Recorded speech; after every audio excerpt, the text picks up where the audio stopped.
Bienvenue dans ce nouveau numéro de PAF. Nous allons faire un tour de l'actualité, une actualité assez mémorielle, puisqu'on parle beaucoup des 100 ans de l'armistice de 1918. Et pour en parler, Florence Mercadet-Choquet, vous êtes avocate au barreau de Versailles. Bonjour. Toujours. Stéphane Monson, professeur à l'université de Versailles-Saint-Quentin, ça va bien? Très bien, merci Ouais, Patrice. très chic. Oui, une fois n'est pas coutume, n'est-ce pas? Mais non, vous êtes toujours une élégance rare. Merci, tout ça, c'est un métier. Jean-Baptiste Duclerc, qui est aussi d'une élégance rare. Merci, bonjour Patrice, merci pour le compliment. Voilà, vous enseignez toujours à l'université de Versailles-Saint-Quentin aussi. Exactement, tout à fait. Et Anne-Charlène Bézina. Bonjour Patrice. Vous enseignez à Sciences Po et à Rouen. Oui, et tout à fait. Vous publiez avec Michel Verpeau, c'est, comme vous le dites, de PAF. Exactement, je sais, tout à fait. Des textes constitutionnels et politiques. Alors, c'était un livre culte un peu des constitutionnalistes. C'est une reprise de l'ouvrage de Maurice Duverger qui s'appelait Textes et documents constitutionnels et politiques de mémoire.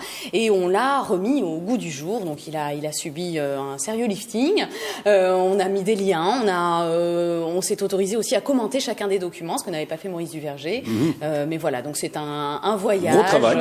Un voyage dans les constitutions et la vie politique française un gros travail et étrangère. et un document précieux, évidemment, pour comprendre un peu l'évolution de la Constitution et puis ce qui est dans la Constitution. Tout à fait. Le rôle du, c'est pas vous que je vais apprendre ça, du Conseil constitutionnel est majeur, non? Oui.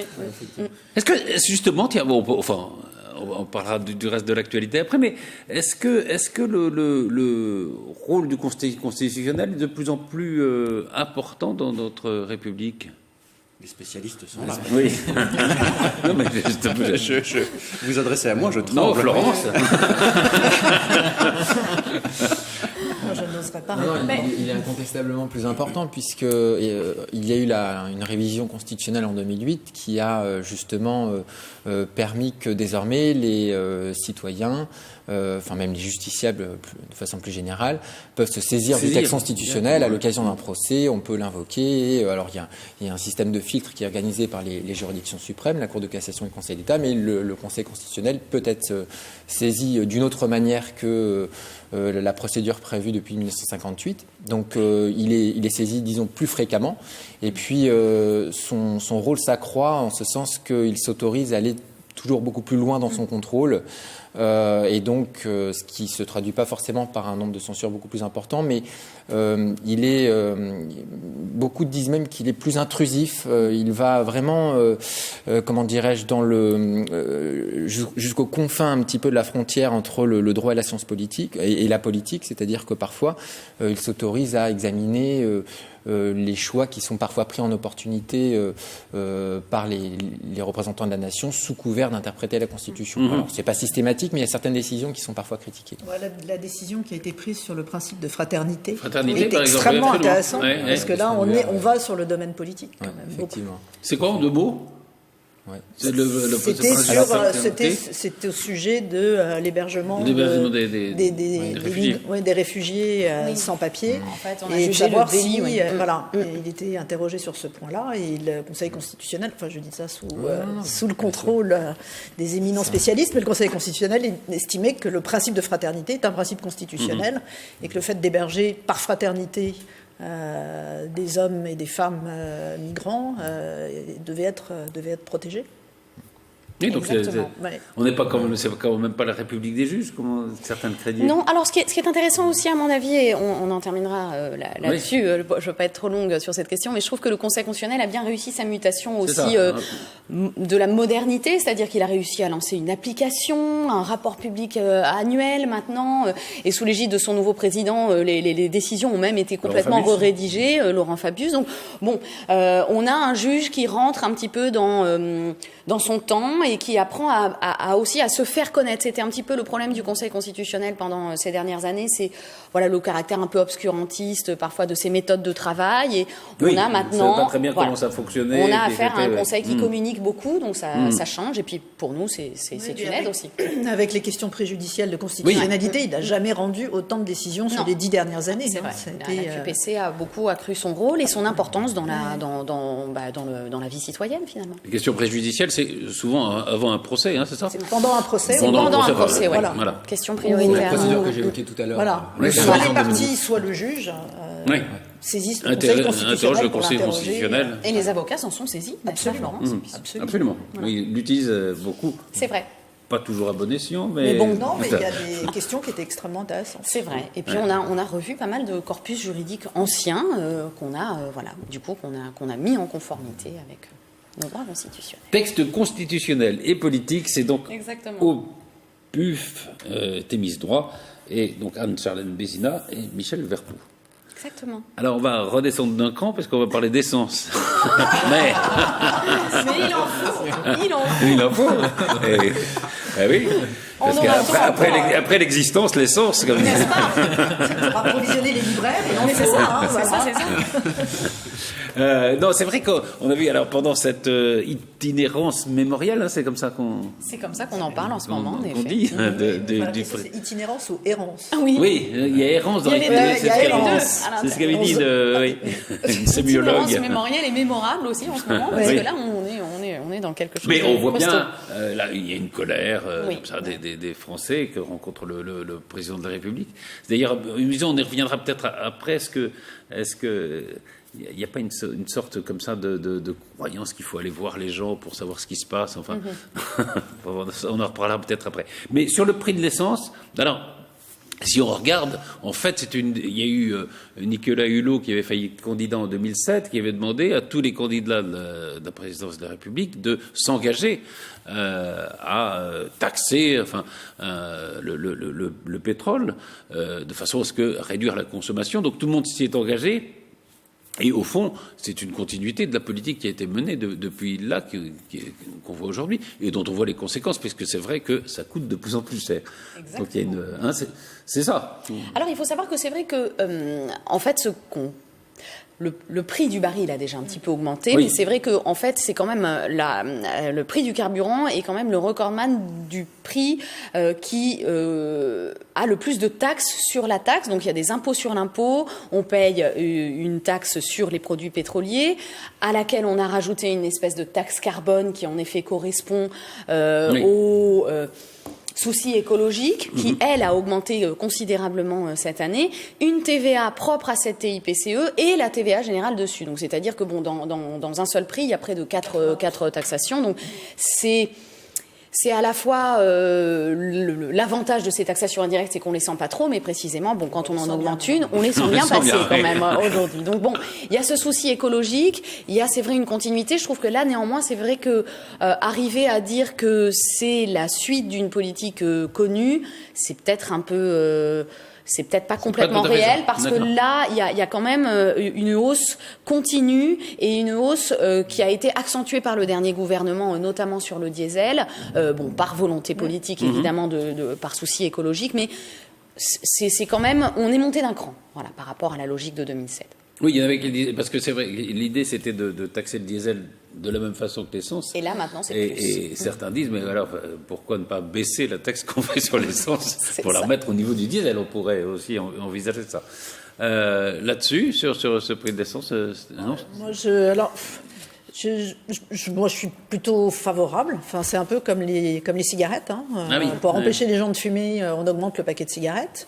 Là, on a une vraie problématique écologique, mais j'ai deux bémols là-dessus. Le premier, c'est qu'il est fort dommage qu'on ne sache pas où vont les taxes, enfin comment sont utilisées les taxes, parce que je pense que si le citoyen savait... Mais il y a un rapport du Sénat qui montre que la part attribuée à l'environnement, au fond, est relativement faible. C'est ça le problème. Donc moins de 20%. Donc si au moins ces taxes-là servaient à développer d'autres énergies renouvelables, alors ce serait plus compréhensible pour le citoyen. Et je pense que ça pose une question beaucoup plus en amont et probablement plus fondamental, c'est le niveau de vie des Français et sur une dégradation du niveau de vie de la classe moyenne. Ouais. Et surtout ça, des gens, voilà. les gens qui utilisent le diesel, c'est souvent parce qu'ils sont un peu loin. Voilà, absolument. Donc, Et puis parce que ça a été dans les mœurs françaises depuis des années. Le diesel et l'essence, On a poussé au diesel pendant une époque, et maintenant, voilà. Donc il y a un problème plus large, je pense, qui est sur la problématique de la répartition des richesses, et que les gens qui aujourd'hui ne sont pas contents, c'est parce que ça touche à leur porte-monnaie et qui sont là à compter les centimes quand ils qu'ils font le plein d'essence, et que on a une vraie problématique problématique salariale, problématique de niveau des salaires en France, et je pense que ça pose ce problème-là de façon plus générale, plus que on augmente l'essence parce que on a un problème écologique avec des tas de gens qui meurent du fait de la pollution. Ça, on a des rapports réguliers là-dessus. Mais il y a un problème en amont que personne ne traite finalement sur le pouvoir d'achat. Alors, d'un côté, on dit, là, maintenant, les salariés ont un bulletin de salaire avec un net plus important. Parce que on a plus de charges sur un certain nombre de points, mais de l'autre côté, et c'est ce que les Français ressentent en disant bah oui, on a une baisse des charges sur notre bulletin de salaire en octobre, donc on a un net supérieur, mais de l'autre côté, ce net supérieur, on va le passer dans la pompe à essence et du coup on n'est pas gagnant. Oui, donc c'est vrai, voilà, donc du coup les gens disent voilà, ça fait une somme nulle. Et puis ça pose aussi un problème de cohérence du législateur. Tu l'as dit, on a quand même eu des politiques incitatives pour le diesel, pour justement les énergies renouvelables. Aujourd'hui, on nous apprend que donc il faut complètement bannir le diesel, et je crois qu'on n'a pas, je suis en accord là-dessus, on n'a pas de solution de repli encore véritablement viable. Donc du coup, on désincite l'utilisation du diesel, mais sans que vraiment les Français puissent trouver une solution économiquement neutre de repli. Parce que ça veut dire qu'il faut qu'on leur reprenne leur voiture et qu'ils rachètent un autre véhicule. Ils n'ont pas les moyens de racheter cet autre véhicule. Et on revient toujours sur la problématique des transports en commun, des trains. C'est un peu la même problématique à Paris avec les... Stéphane Monson. Oui, moi je pense que le carburant n'est pas assez cher. Oui, enfin, ça coûte cher, mais moi je trouve ça normal, ça ne me gêne pas. Je ne mesure pas la qualité de mon bien-être à mon pouvoir d'achat. Je le mesure aussi à l'aune par exemple, de la qualité des services publics dont je peux disposer dans la société dans laquelle nous vivons. Et je trouve que, connaissant plus ou moins d'autres systèmes, je trouve qu'on est très bien lotis. Donc je n'aime pas cette polémique sur les histoires de gilets jaunes, de machin, alors qu'ils vont bloquer le 17 novembre. Je ne sais pas trop quoi. Vous ne serez pas parmi eux le 17 novembre. Certainement pas. Je marcherai peut-être pas à côté. Je vous imagine mal avec un gilet jaune. Ah, mais c'est très saillant avec le bonnet rouge de surcroît. Je vous le conseille. Mais là, Stéphane, je pense que vous avez un discours de citadin qui a le RER, le train, les ruraux. Non, mais les ruraux, il y a un problème. Mais c'est vrai. Il y a un problème pour les ruraux. Si vous habitez à 30 ou 40 km de votre travail, c'est plus compliqué. Ça, j'en disconviens pas, si vous voulez. Mais je pense que non, il faudra que, je sais pas, le litre soit à 5 €, et là, on pourra commencer, peut-être, on pourra enfin commencer à vraiment agir, si vous voulez. Des bonnets rouges. Quand vous... Pas sûr que vous deveniez ministre des Transports très vite. Mais de toute façon, je n'ai pas le temps pour l'instant. On verra plus tard. Mais si vous voulez, non. Quand vous réalisez que dans une agglomération, quand vous avez un taux de fréquentation des transports en commun qui avoisine les 6%. Il me semble qu'à Saint-Quentin-en-Yvelines, c'était pas loin de 6. C'est-à-dire 6% de la population qui, à vue de nez, utilise les transports en commun. C'est un chiffre énorme. Déjà, on se félicitait il y a quelques années à Saint-Quentin-en-Yvelines en disant, vous vous rendez compte, il y a 6% de la population qui a la qualité d'usager des transports en commun. Donc, voilà, il y a beaucoup de gens qui pourraient prendre les transports en commun et qui ne les prennent pas. Il y a des expériences de gratuité qui sont tentées dans certaines agglomérations, alors qu'ils fonctionnent. C'est assez fragile, mais ça commence à fonctionner. Et là, on voit tout de suite que les gens laissent leur véhicule personnel. Toutes ces affaires, moi, me gênent beaucoup parce que il faut tout de même voir à moyen et long terme. C'est aussi le rôle des élus. que d'expliquer qu'il faut voir à long terme, et à long terme, c'est pas tenable. Tout cela n'est pas tenable. Et on sait très bien que... Alors, il y a polémique, il y a controverse sur l'histoire du pic pétrolier. Vous savez, le moment où la production va commencer à baisser. Ça, on ne sait pas très bien. Alors, certains disent c'est derrière nous, on est déjà dans la pente descendante. D'autres disent ça viendra en 2035, etc. Enfin, il y aura un moment, de toute façon, les énergies non renouvelables, par définition, ça ne se renouvelle pas. Et donc, où il faudra passer à autre chose. Et puis, alors, on se scandalise ou on se désole de la démission de Hulot en disant voilà, l'écologie n'est pas ça reste une espèce de slogan politique, etc. Et puis bon, alors c'est vrai, en zone rurale, etc. Il y a sans doute il y a la zone rurale, est-ce que disait Florence Mercadet, c'est-à-dire qu'on est dans une période de transition qui sont les périodes compliquées, quoi, puisqu'il n'y a pas en effet oui. De ce point de vue, on est vraiment dans des périodes de transition, mais de transition par à-coup. On voit bien que ça marche pas. Dans ce qu'il faudrait, c'est une période de transition où on augmente le prix de l'essence, mais où on multiplie parallèlement un certain nombre de transports. Vous avez l'air de dire que les services publics fonctionnent bien. C'est pas forcément l'avis de tous ceux qui utilisent au quotidien. Non, ça pourrait être mieux.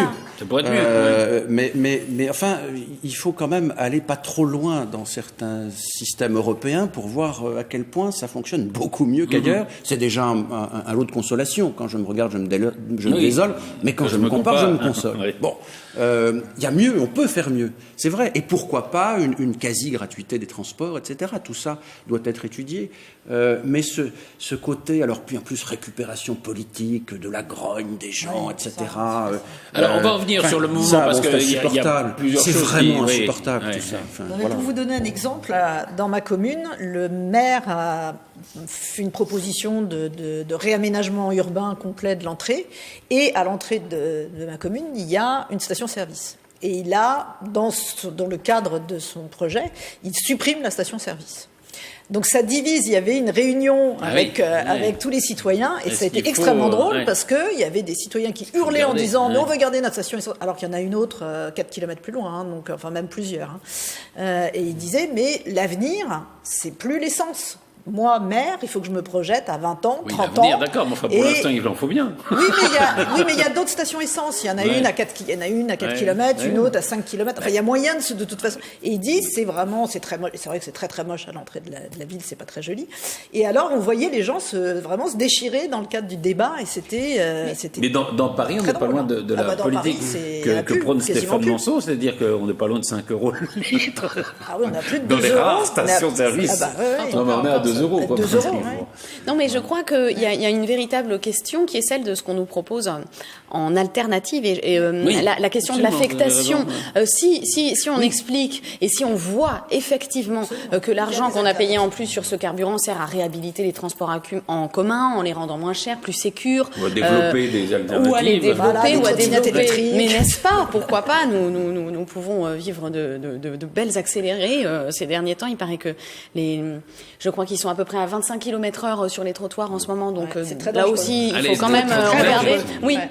On propose de faire rentrer ça dans le code de la route maintenant, les trottinettes électriques, pour essayer de les contrôler. Donc, en tout cas, des alternatives devraient exister, qu'on contrôle, qu'on régule, pour essayer de nous prouver qu'on peut faire autrement. Et je crois que dans ce cadre-là, ça deviendra plus acceptable de payer plus cher. Mais c'est vrai qu'on ne voit pas encore, et surtout avec cette question de l'affectation des crédits, on ne se rend pas compte à quel point cet argent est utile à autre chose. Peut-être qu'il faudrait le démontrer un peu plus en termes de communication. Jean-Baptiste, c'est clair ? Oui, en fait, il y a 2 exigences contradictoires, mais sur lesquelles tout le monde se rejoint, je crois. C'est que d'une part, on veut tout simplement lutter contre le réchauffement climatique, et puis d'autre part, on veut tout simplement faire que les citoyens français puissent ne pas être trop taxés dans leur porte-monnaie, puisque c'est une dépense incompressible.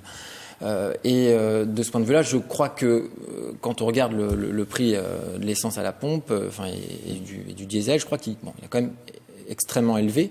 Et si on essaie d'examiner précisément cette évolution, en fait, elle s'explique pour 70% par l'évolution du cours du pétrole et pour 30% seulement par l'évolution de la taxation. Je le rappelle parce qu'en fait, la vraie base, c'est le prix du pétrole. Parce que l'État endosse un peu, enfin, il n'endosse pas la responsabilité, mais on souhaiterait lui faire endosser la responsabilité de l'évolution. Donc ça, il faut faire attention. Et justement, je crois que la taxation serait plus intelligente si elle tenait compte de l'évolution du cours du pétrole. C'est-à-dire que quelque part, elle diminuerait si le cours du pétrole évoluait, et là on aurait quelque chose de plus intelligent parce que ça permettrait pour le Français moyen, qui lui en fait ne s'intéresse qu'à une seule chose, c'est combien il doit payer à la pompe, de se dire qu'à un moment il a une fourchette de 30% et que il ne subit pas le plein fouet en fait l'évolution du cours du pétrole avec un impôt qui lui reste. C'est la TIP. Oui, voilà, c'est la TIP de Jospin. Elle était flottante. Qui était quand même une sorte d'usine à gaz assez. C'est complexe. Mais c'est encore presque pire maintenant. Enfin, en tout cas, ça reste tout aussi complexe. Oui, ça reste tout aussi complexe et ça ne s'adapte pas. C'est vrai que c'est un peu ça le problème, je pense. C'est la différence entre la TIP et la TIPCE, non? TICPE, je crois. La TIPP était flottante, la TIPCE ne l'est plus. Ne l'est plus, c'est ça. Elle coule plus qu'elle ne flotte. Exactement. Un mot donc sur ce mouvement du 17 novembre auquel vous ne participerez donc pas. Non, mais je regarderai ça avec amusement parce que il y a beaucoup de choses qui se... Moi j'aime bien parce que les blocages, on va bloquer le 17 novembre, mais qui vont-ils bloquer sinon eux-mêmes? Enfin moi, le 17 novembre, je ne serai pas sur la route. Mais je regarderai ça, oui, avec intérêt. Voir tous ces gilets jaunes. Journée RTT ? Non, mais je sais pas, je prendrai mon vélo ou je prendrai le bus, ce qui m'arrive. Mais le bus risque d'être bloqué non, enfin, aussi. j'ai pas un long trajet à faire. Oui, non, il est prévu. Mais vous avez raison de parler de bonnet rouge parce que évidemment, le terme de gilet jaune n'est pas neutre. Enfin, ça fait penser à ça aussi. Mais bonnet rouge, ça sentait bon le phare breton et la crêpe, au beurre. Là, ça pue le gasoil. C'est un peu la différence. Mais ce qui est intéressant sur ce mouvement, c'est de voir comment il est parti. C'est que c'est parti sur les réseaux sociaux. Oui. C'est un type qui a sorti ça et puis ça a fait une espèce de boule de neige et c'est pas parti ni d'un parti politique ni. Debout la France est pas loin derrière, quand même.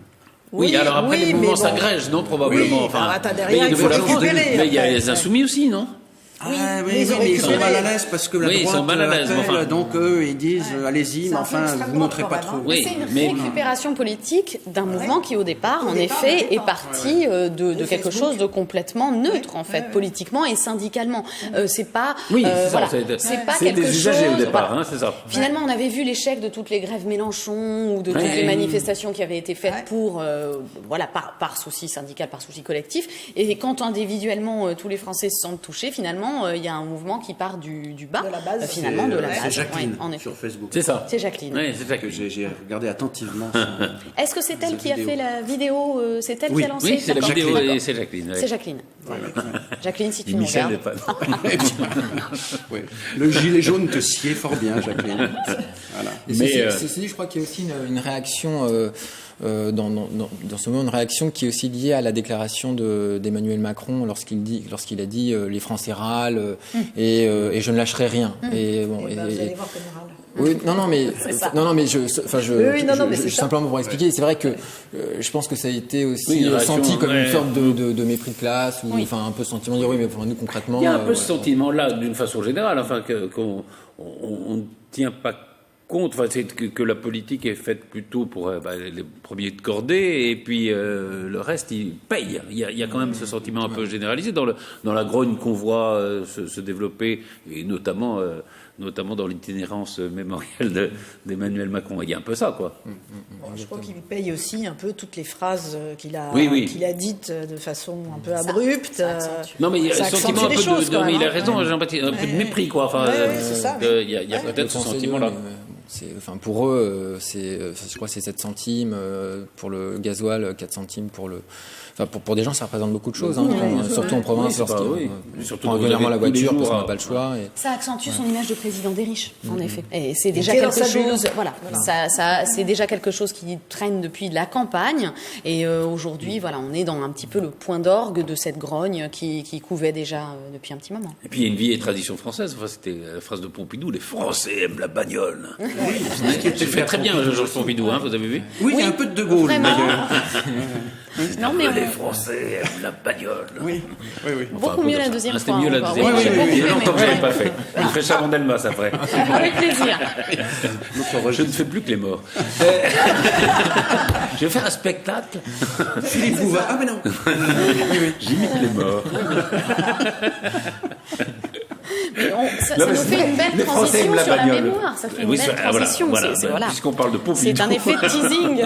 Vous savez, allez voir les États-Unis. Enfin, si les Français aiment la bagnole, les Américains des États-Unis. Enfin, Et puis alors, là, enfin, c'est un phénomène qui serait impensable. Je parlais avec un ami de cela il n'y a pas si longtemps que ça. Il me disait, mais non, ça, chez nous, c'est inconcevable. Ça serait la révolution de manière absolue.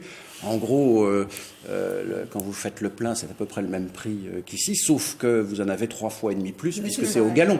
C'est vrai. C'est un gallon et c'est pas au litre. Et donc, voilà, on vous paye l'essence, 3,5 fois à 4 fois moins cher que... Oui, puis c'est souvent des gros 4x4. Un peu moins maintenant. Enfin, quoique si, dans l'Amérique profonde, ça reste. Il y en a quand même mais voilà, il y d'ailleurs. a vraiment, il y a une mentalité extrêmement différente. Là, c'est moins pire chez nous, quand même. Alors, vous aviez raison, dans l'itinérance mémoriale d'Emmanuel Macron, il y a la rencontre avec les Français, et puis il y a le mémorial, justement. Il y a l'itinérance et il y a le mémorial. Et le mémorial, c'est donc les 100 ans du 11 novembre 1918, de l'armistice. Et c'est très intéressant parce que, au fond, et ça fait depuis à peu près 2013 qu'on commémore la guerre de 14 et qu'on la commémore en pensant que c'est quelque chose d'assez consensuel, que c'est une période consensuelle de l'histoire, et on s'aperçoit que même celle-là n'est pas aussi consensuelle qu'on le pense. D'abord, il y a l'Allemagne. Est-ce qu'il faut fêter la victoire contre l'Allemagne et donc la défaite de l'Allemagne? C'est très embêtant. Est-ce qu'il faut commémorer la fin de la boucherie? Mais ça veut dire que peut-être que les dirigeants de l'armée n'ont pas été aussi extraordinaires qu'on le dit. Et puis il y a évidemment Philippe Pétain qui est arrivé là-dessus, qui s'est invité au débat, si on peut dire, avec la phrase d'Emmanuel Macron qui faisait la différence entre la conduite de Pétain pendant la guerre de 14 et sa conduite en 1940. Alors là, ça a semé une polémique incroyable qui montre que voilà, on n'en a jamais fini avec notre histoire, on n'en a jamais fini avec notre passé. Et pourtant, le consensus, enfin, vous en parlez. Oui. Moi, ce qui est frappant, c'est que Je pense que c'est pour ça qu'on parlait beaucoup de 14, parce que c'était au moins une période de l'histoire. Voilà, et puis c'est suffisamment éloigné. Et suffisamment éloigné. Donc chacun peut en faire son miel, mais regardez dans le moindre village français, le monument aux morts, cette hécatombe. Le moindre petit village, vous avez petit village où il n'y a presque plus personne. Aujourd'hui, vous avez 20, 30, 40 noms qui sont... à quel point cette guerre a toutes touché, les familles à peu près ont été touchées. Absolument. Bon, 1,5 million de morts français. Enfin, ça a été en effet. Et dans des conditions atroces. Et souvent. dans des conditions atroces. Oui, on peut souvent, mourir dans des conditions un peu plus, sans doute un peu plus. On ne meurt jamais dans des conditions formidables, mais peut-être que si. Mais non, là, vous avez là, raison, c'est vrai. Non, mais dans des conditions de vie avant. Voilà. Ça a fauché le pays d'une manière terrible. Donc, on pouvait en effet supposer qu'il y aurait un fort consensus, et je crois que politiquement, Macron comptait aussi un peu là-dessus. Sauf que, bon, il s'est pris les pieds dans le tapis. Alors, est-ce qu'il s'est pris les pieds dans le tapis ou pas? En même temps, ce qu'il dit on parle est de vrai. Pétain, là. Oui, de Pétain. Non, mais en même temps, ce qu'il dit est vrai. Bon, mais simplement, on le dit pas au micro d'un journaliste en l'espace de 3 minutes. C'est quelque chose qui doit être dit, à mon avis, dans un discours qui est construit, qui est argumenté, et pas en 3 minutes comme ça. Et là, il s'est fait complètement... Enfin, il s'est piégé lui-même. C'est vrai que De Gaulle ou Chirac, quand ils en avaient parlé, puisqu'ils ont dit à peu près la même chose, ils le faisaient en effet dans des discours. C'est dans des discours. Dans un discours, je pense que ça passait très bien. Sauf que là, dit de façon abrupte, rapide, en réponse à un journaliste sur le bord d'un trottoir, tout d'un coup, ça flambe parce que c'est pas compréhensible. Surtout que lorsqu'il en parle, il est tout de suite dans l'auto-justification, ce qui Oui, nourrit un peu défense. du coup la suspicion de vouloir créer une polémique nouvelle. Alors qu'il a raison. Enfin, tout le monde l'a dit. Tout ce qu'il a dit, c'est pas nouveau. Tout ce tout le monde qu'il l'a a dit, De Gaulle l'avait dit.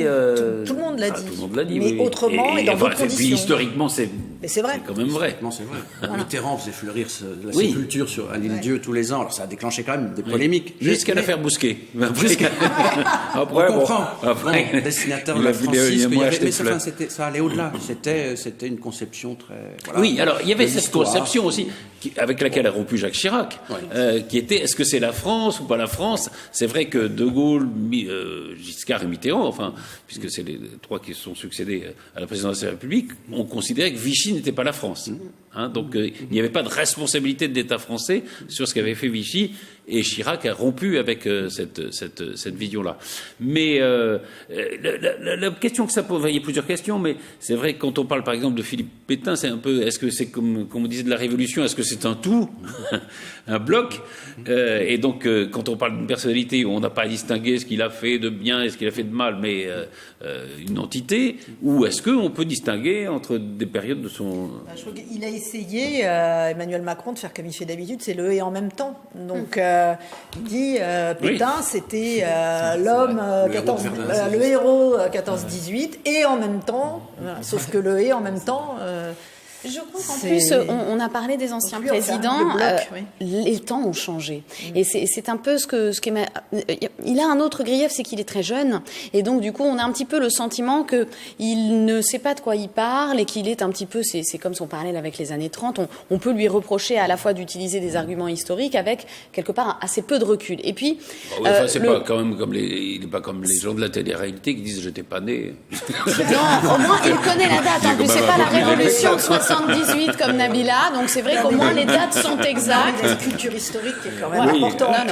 C'est pas... Non, vous croyez Parce que justement... Qu'il est comme Nabila Non, mais justement, Sarkozy et Hollande, qui sont les deux premiers présidents à ne pas avoir connu la Deuxième Guerre, ils sont plutôt bien débrouillé avec ça, avec cette mais je crois que justement il a peut-être fait l'erreur de vouloir, comme vous le dites, séparer un petit peu dans l'histoire, alors que quelque part la logique jusqu'à présent était d'en faire un tout et d'essayer d'expliquer. Alors on a cette fameuse amnésie constitutionnelle qui a été organisée par le général de Gaulle pour tout faire pour que Vichy ne soit pas la France, pour organiser cette transition, peut-être pour notre mémoire collective aussi, pour qu'il y ait une forme d'union nationale autour du fait que la France n'a jamais été autre chose que la France. Et quand vous opposez le bon soldat à celui qui a eu des choix funestes, comme il l'a dit, quelque part vous redivisez dans la société. Et c'est peut-être ça qui a été maladroit de sa part, c'est de vouloir essayer de dire une vérité historique, mais sans prendre en compte le fait que ici, surtout dans les périodes que l'on vit, avec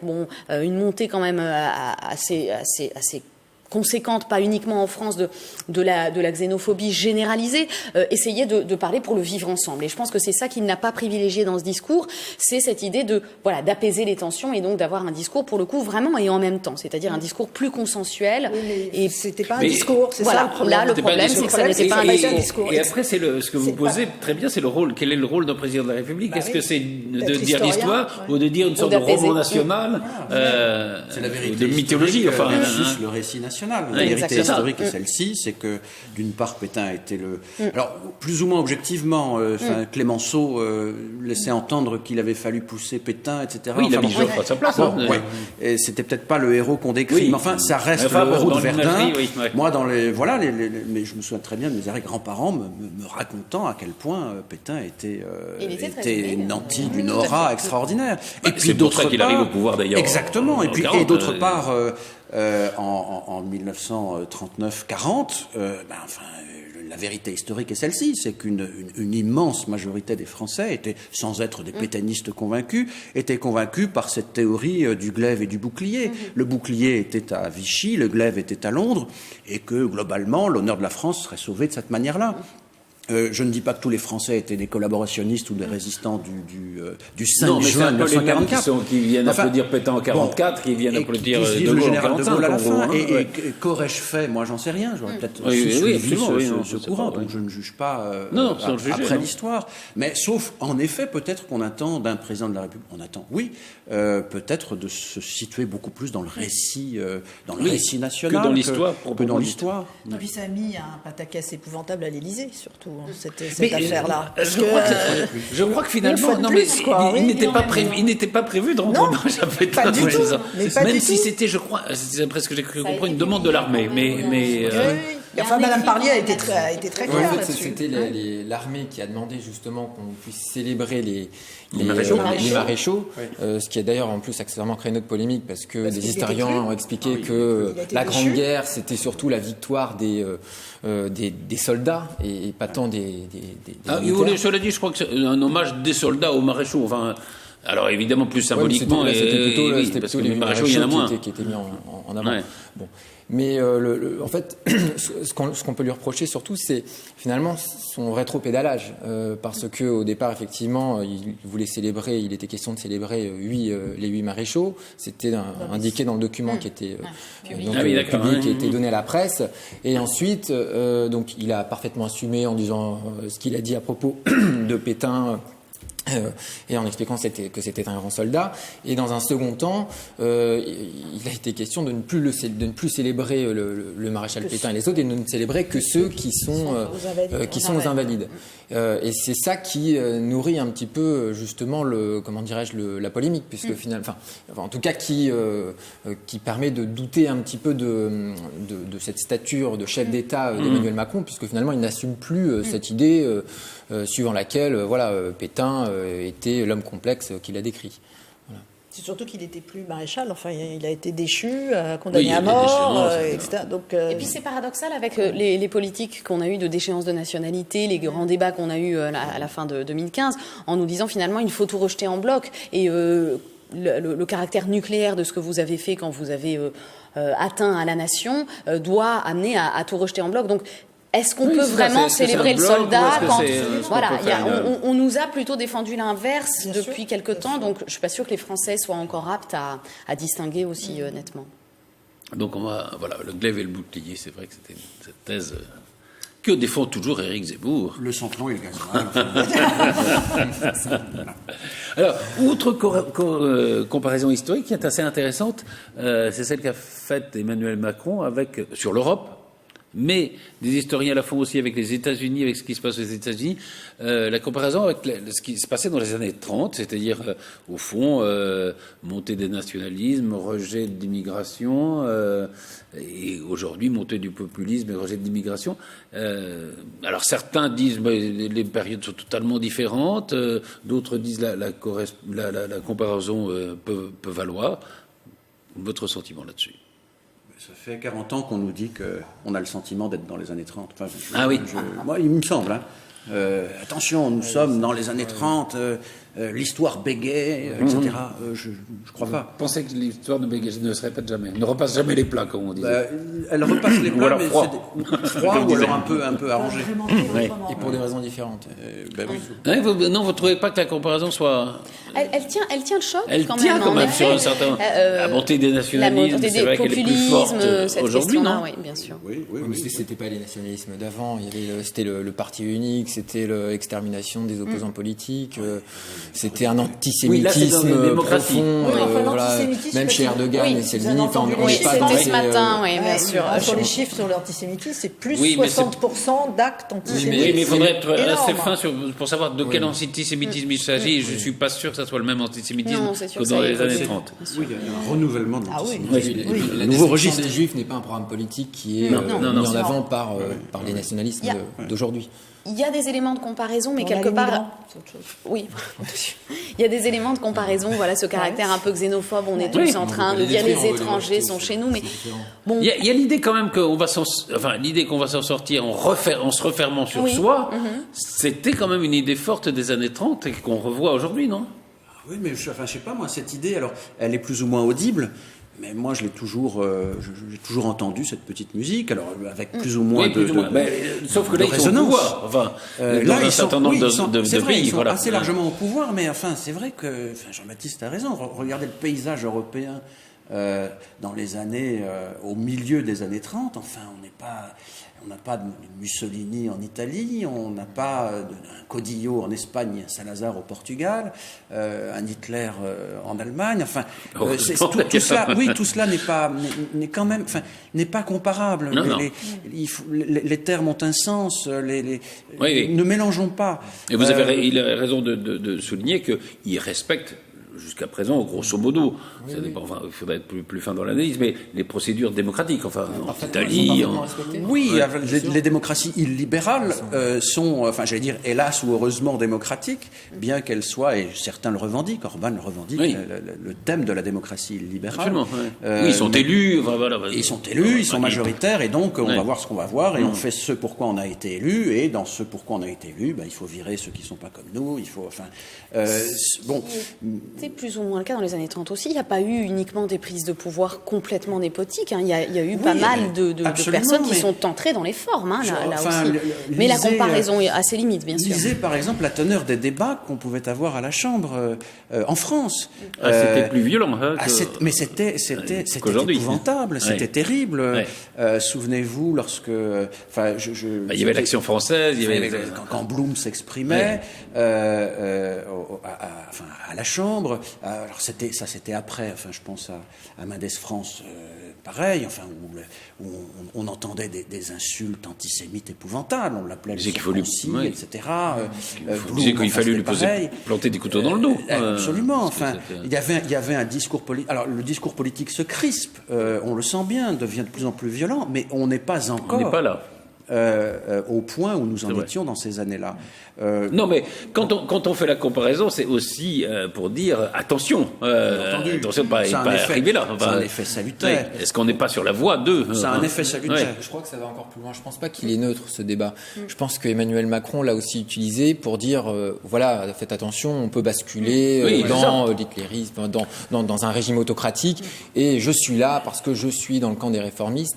Et ça va être le thème de la campagne des Européennes. Et ça va être le thème de la campagne des Européennes. Mais je trouve que justement, le fait de caricaturer comme ça à l'extrême, justement, ces nationalismes, c'est alors peut-être politiquement habile pour lui, mais je trouve que c'est quand même dangereux parce que ça donne le sentiment que comment dirais-je, on peut pas reproduire les schémas d'avant, et je crois que c'est une manœuvre politique plus qu'une, lui justement qui dit j'aime dire l'histoire comme elle est et non pas l'inventer. Là pour le coup je crois qu'il a caricaturé un petit peu. Et puis c'est le débat qu'on avait eu avec le Front National. Finalement beaucoup avaient diabolisé ce fameux mouvement en refusant en bloc, et donc du coup en faisant une forme d'ennemi sans nom, alors qu'il aurait peut-être parfois été plus utile de le reconnaître pour le combattre. Et c'est vrai que quand vous diabolisez en disant ces populismes sont finalement des fascismes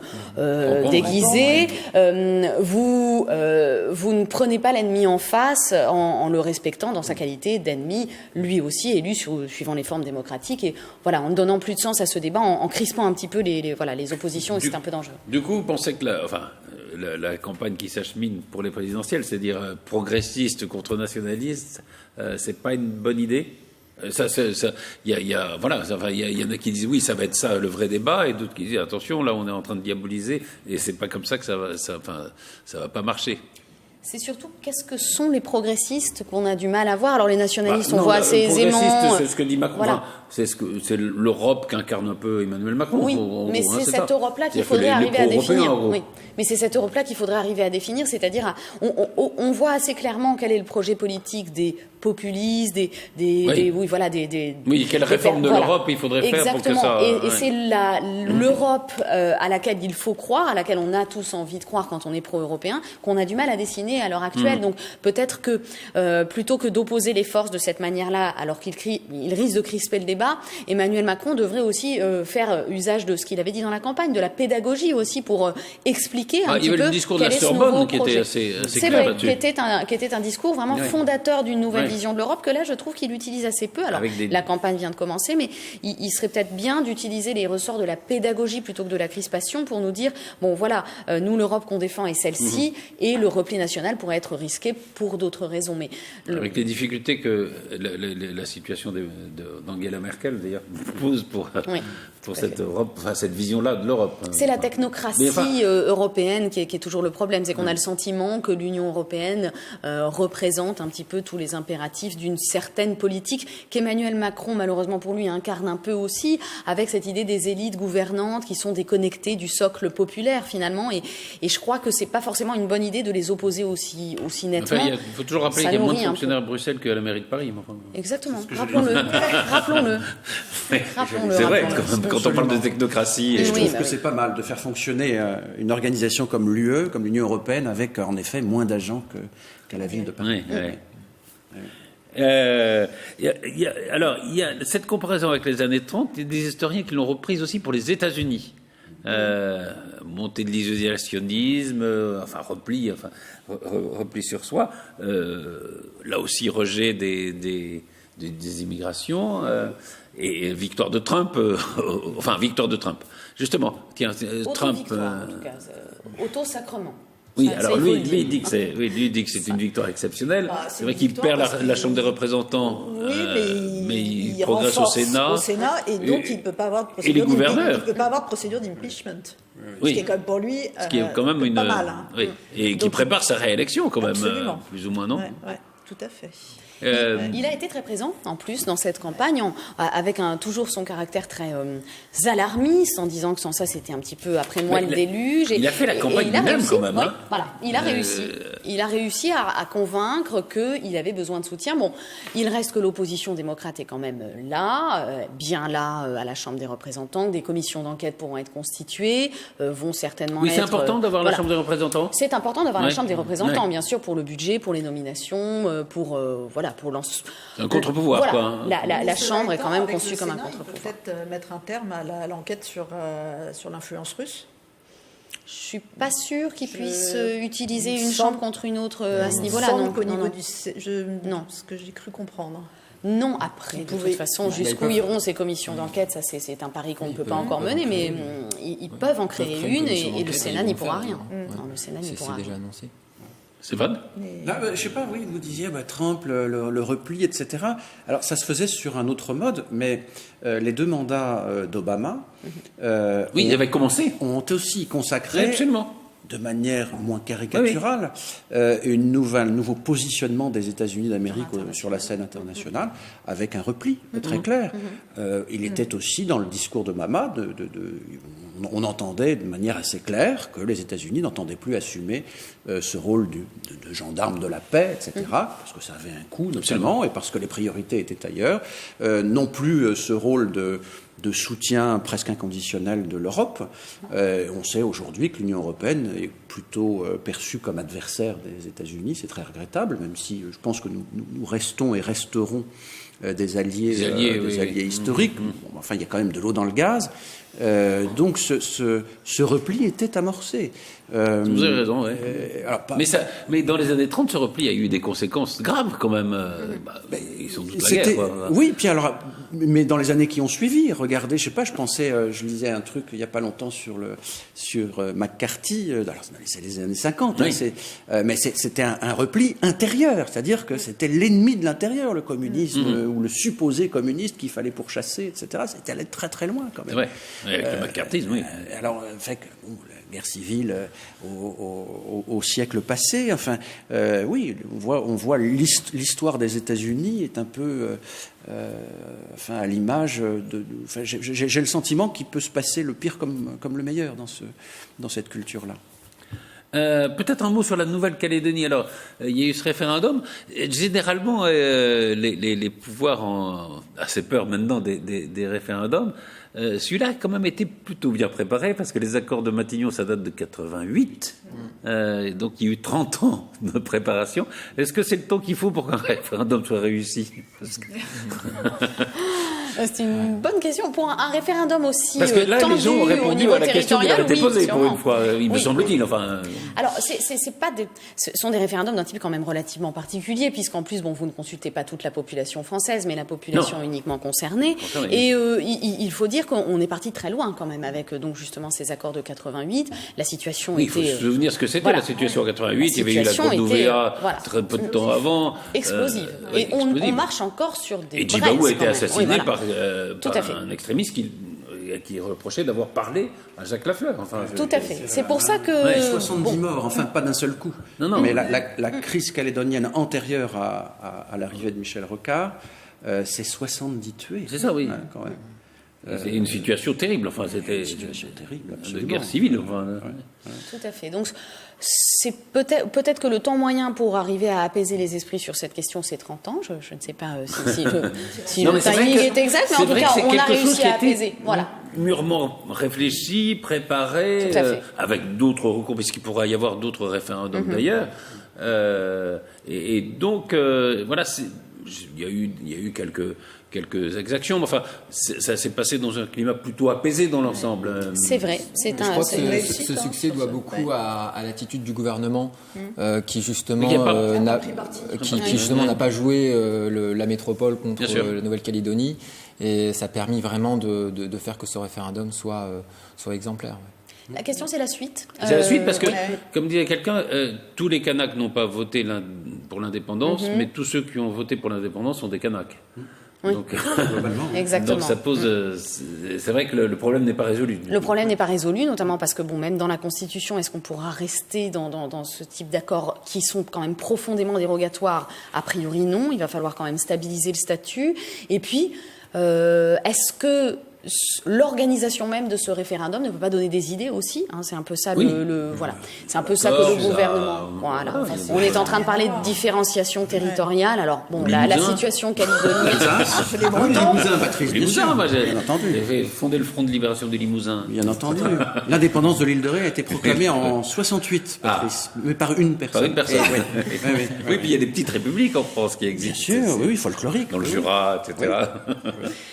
Mais non, vous avez Voilà, raison. il faut voir comment ce référendum va être perçu par Mais c'est dans ces mouvements, globalement même une si la réussite quand même, situation enfin, est particulière. c'est- dans Ouais, non, la c'est une réussite, démarche. mais ils ne pensaient pas que ça allait être aussi serré C'est sur le vrai aussi. résultat. La parce qu'ils question était la attendaient. victoire, voilà. oui, non. Ouais, le seuil Oui, c'est vrai que de s'il y avait eu victoire. 70% de non, les oui. choses étaient un peu différentes. Ouais. Mais c'est une réussite aussi, enfin probablement, me semble-t-il, parce que depuis l'accord de Nouméa, intervenu 10 ans plus tard, 98, Oui. la Nouvelle-Calédonie est devenue un territoire très à part, et Anne-Charlène le soulignait, au sein de la République. C'est-à-dire que c'est quand même le territoire qui, ça n'est même plus une collectivité Exactement. territoriale, bon, c'est une collectivité sui generis, c'est-à-dire qui est la seule dans sa catégorie, qui dispose de compétences extrêmement denses, extrêmement nombreuses, compétences qui ont été transférées par la métropole jusqu'à une compétence d'ordre législatif. C'est-à-dire que la Nouvelle-Calédonie peut défaire ce que le législateur à Paris a fait. C'est unique, évidemment, dans la situation républicaine. Donc il y a eu un glissement progressif depuis 98 vers une situation non pas d'indépendance, mais de très très forte autonomie, de très forte autonomie. Et manifestement, la Nouvelle-Calédonie a su se saisir de manière assez subtile et intelligente des compétences qui lui ont été transférées. Comparaison n'est pas raison, mais à la différence de la Corse, par exemple, qui est aussi une collectivité, toute chose étant égale par ailleurs, qui n'a pas de compétences législatives, etc., mais qui est une collectivité qui dispose d'un nombre très accru de compétences et qui, jusqu'à présent, ne les exerce pas toutes. Donc il y a eu une intelligence locale aussi, une intelligence calédonienne, qui a su, politique. Même si les gouvernements calédoniens sont extrêmement instables parce que justement ils doivent être paritaires, Kanak, Caldoche, c'est extrêmement délicat. Il y a eu la querelle, je vois les drapeaux, il y a eu la querelle des drapeaux sur le fait de savoir quel devait être le drapeau de la Nouvelle-Calédonie. Il y a celui de la Kanaki d'un côté, de la République de l'autre. Ça c'est un compromis qui a fait tomber 2 fois le gouvernement calédonien sur une question comme ça. Oui, ça veut dire que la question est très sensible encore. Voilà. Tout est fragile. Tout est fragile, mais oui. c'est vrai, vous avez raison de souligner quand même quel parcours au cours de ces 30 ans. Enfin, je pense qu'il y a un exemple là. Un exemple, et puis quel exemple de pacification. Je citais Rocard tout à l'heure. Enfin, quelle intelligence, quelle subtilité que d'avoir quand même pacifié. Alors, ça reste fragile, mais globalement, si on se souvient pacifier la de la question. situation en 88, enfin, juste avant les élections, c'était quand même extrêmement tendu. C'était violent. Est-ce que vous avez vu cette application qui s'appelle Dans ma rue? Non. Non, on ne parle pas. Moi, je l'ai vu. Non, c'est une application. Vous en avez entendu parler? Non, mais On ne l'a pas téléchargé, si c'est la c'est question. une que vous nous application posez, alors Patrice. ou civique ou de délation, je ne sais pas comment. Qui voilà, quand vous voyez quelque chose qui vous semble, je sais pas, une voiture mal garée, des gens qui mettent des ordures devant chez eux, etc. Vous vous pouvez prendre la photo et le mettre sur cette application, et donc vous dénoncez un petit peu les gens qui font ça. C'est une numérisation de la délation. On aurait dû c'est pas évoquer le mal. sujet juste après Pétain. Oui, c'est ça. Oui, alors, mais Ça va bien c'est avec. très intéressant. Est-ce que les réseaux sociaux nous ramènent pas à ces petites lettres qu'on écrivait pendant l'occupation? Regardez, là, c'est autre chose. Mais MeToo, dont on se regorge et on dit un an plus tard quel succès, etc. Ça a fait sans doute évoluer les choses, mais c'est un truc épouvantable où chacune peut balancer un nom, le nom d'un type. Alors c'est peut-être parfois justifié, Oui, parfois ça pas, l'est oui, peut-être pas, ouais. mais c'est un truc horrible, Oui, c'est vrai. un truc épouvantable. Il faut s'en émouvoir Je sais pas aussi. si vous Alors avez- ça, dans ma rue, mais est-ce que... Excuse-moi. Non, je t'en prie. Mais est-ce que on dénonce une personne ou bien est-ce qu'on On peut dénonce dénoncer un une fait? personne, oui, parce que c'est... oui. Anomalie. C'est comme Une ça que anomalie. le site se présente. Ouais. Une anomalie. Ils font bien attention à ne pas utiliser le terme de dommage qui, du coup, en fait, aurait induit des conséquences juridiques. Oui, oui, Là, oui, c'est oui, oui. l'anomalie qu'on constate sur alors, qu'est-ce que c'est les voies l'anomalie publiques, mais pas uniquement publiques. C'est-à-dire vraiment n'importe où nous le souhaitons, où nous estimons qu'un comportement non civique a été Celui commis. qui dénonce reste anonyme ou Ah oui. Oui, oui. Je pense, oui. Je pense c'est qu'on vrai. ne lui donne Ah pas oui, une prime, sinon, on lui sinon- donne un Bah, alors cadeau. ça, c'est pas normal.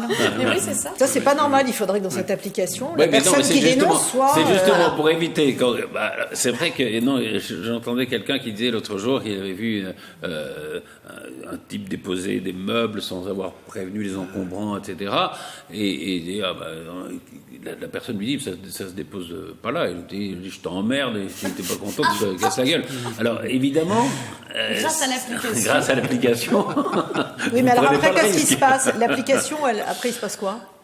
Donc, Après la mairie, C'est le commissariat qui a prévenu directement, je crois. Alors, ou- moi, j'ai lu le témoignage de quelqu'un qui disait justement qu'il y avait des gens qui avaient déposé ça. Il a pris la photo, mis sur le site, et les encombrants sont passés très vite, quoi, par exemple. Alors, Bon, alors là, c'est peut-être... alors, est-ce que c'est alors ça, c'est est-ce que différent, alors quelqu'un disait mais il serait passé de toute façon. Donc... c'est pas très bien. Mais c'est assez intéressant. Enfin bon. Il nous reste plus de temps. Non, il nous reste 30 secondes. Donc on n'a même pas le temps d'aborder la question des proviseurs qui font leur stage à l'armée. Ils sont jolis en treillis. On peut Oui, voir la alors, photo quand même. Je voulais vous dire juste que le MEDEF fait ce type d'opération, chef d'entreprise et gendarmerie. Eh ben voilà. Eh ben, Il faut proposer à l'université. Voilà. vive On va faire des l'armée. bootcamps. Ça aura un grand succès. Vive l'armée, vive les maréchaux. Et vive la France. C'est la- Et l'armée vient dans les entreprises après. Ah ben c'est la conclusion de cette émission. Ah bon, on Voilà. apprend tout, L'armée, elle est plus sur les champs de bataille. Il faut bien qu'elle aille quelque part. Elle va aller à l'école. Merci à tous les quatre. Merci à Charlène Mézina. Merci, Merci, Jean-Baptiste Patrice. Duzucter, Stéphane Monson Avec plaisir. et Florence Mercadet. Et à très vite pour un nouveau PAF.